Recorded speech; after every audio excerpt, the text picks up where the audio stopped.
So during both my Sasquatch expeditions at Ozette Lake and Little Pend Oreille, I had incidents or occurrences with strange lights a number of times. There was really only one incident that I think is worth diving into. The other ones, it was all pretty minor. Like at Ozette Lake, my first night there was a bright flash of white light behind me coming from the lake one night. And at like Little Pend Oreille, I remember around my campsite, some nights I'd look into the woods and there'd be this like very, very faint pulsating red glow that I'd see.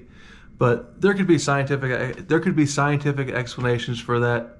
Again, there's not a lot to comment on there, and there are other things that could be responsible for that than supernatural influences.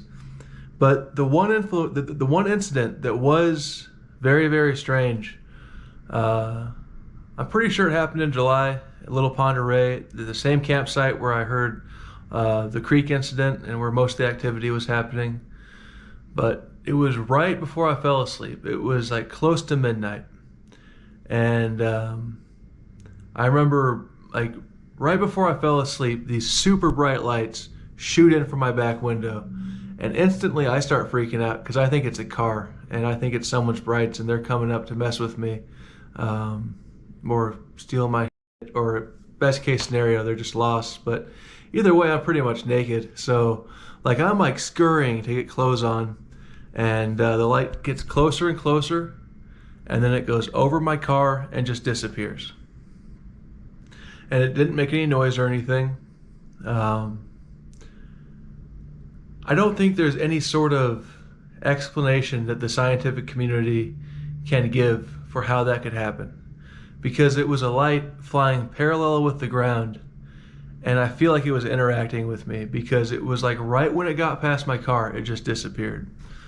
I think there's a good chance that it was related to the Sasquatch because of all the other stories and all the other reports of strange lights and these beings, but I really don't know what it was.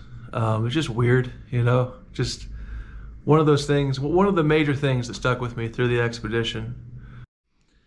And I didn't get a good look at it or anything. All I saw was just the glow of it and then it going over my car and disappearing. But I can't imagine any sort of, traditional scientific explanation for what that could have been. So whatever the strange events in the woods, the strange things that we don't understand that happen in the woods, I'm pretty convinced that that incident at least was tied to that.